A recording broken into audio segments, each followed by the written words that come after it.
پہلوان وہ شخص نہیں جو لوگوں کو پچھاڑ دے، بلکہ پہلوان وہ شخص ہے جو غصے کے وقت اپنے نفس پر قابو پکڑے۔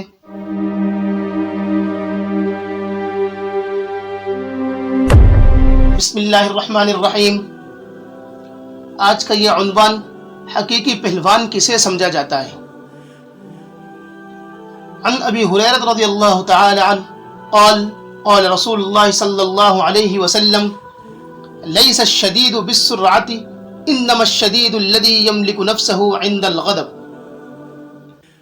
حضرت ابو ہریرہ رضی اللہ تعالی عنہ سے روایت ہے کہ نبی کریم صلی اللہ علیہ وسلم نے ارشاد فرمایا، پہلوان وہ شخص نہیں جو لوگوں کو پچھاڑ دے، بلکہ پہلوان وہ شخص ہے جو غصے کے وقت اپنے نفس پر قابو پکڑے۔ البتہ حدیث کے اس مفہوم سے یہ بات واضح ہو گئی ہے کہ انسان اپنے آپ کو دوسروں پر فوقیت دیتا ہے اور دوسروں کو کمتر اور حقیر سمجھتا ہے۔ اسی جذبے کا ایک مظاہرہ کشتی سے بھی ہوتا ہے، جو کہ اس میں سب پر غالب رہے اور سب کو پچھاڑ دے، وہ پہلوان سمجھا جاتا ہے۔ لیکن حضور علیہ الصلوۃ والسلام نے ارشاد فرمایا، در حقیقت پہلوان اس شخص کو سمجھا جائے گا جو اپنے نفس پر قابو پالے اور جب غصہ آئے تو حد اعتدال سے باہر نہ نکلے۔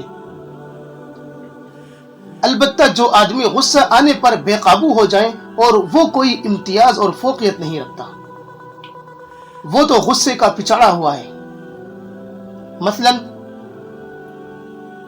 ایک شخص غصے میں مغلوب ہو کر اپنے بیوی کو طلاق دے یا اپنی چیزیں توڑ ڈالے تو وقتی طور پر اس نے اپنی برتری ظاہر کر دی، لیکن نتیجہ کیا نکلا؟ اپنا ہی نقصان کیا اس نے۔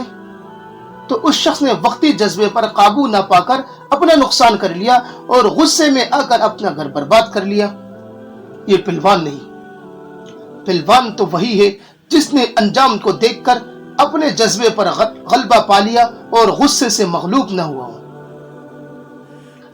اسی طرح کبھی خلاف طبیعت بات پیش آنے پر جب طبیعت میں جھنجھلاہٹ اور اشتعال پیدا ہو تو اس وقت یہ سوچنا چاہیے، اگر ہم سے بھی تو کسی کی نافرمانی اور حکم عدولی ہوتی ہے تو یہ ایک مجرم دوسرے مجرم پر ناراض ہونے کا حق کیا ہے؟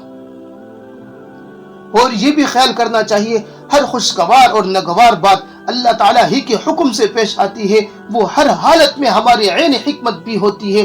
اس لیے کسی ناگواری کے سبب پر خواہ وہ انسان ہو یا کوئی چیز، ناراض ہونے کا فائدہ کیا ہے؟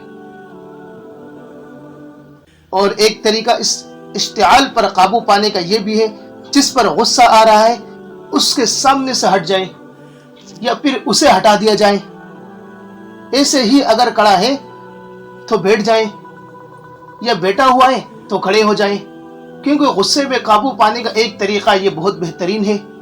اگر آپ اپنے آپ کو غصے سے قابو نہیں کر پا رہے ہیں تو جس سے آپ کی لڑائی یا کسی بات پر ناگواری اور غصے میں بھڑک رہے ہو، آپ یہ کریں کہ یا اس کو سامنے سے ہٹا دیا جائے یا آپ خود اس جگہ سے ہٹ جائیں۔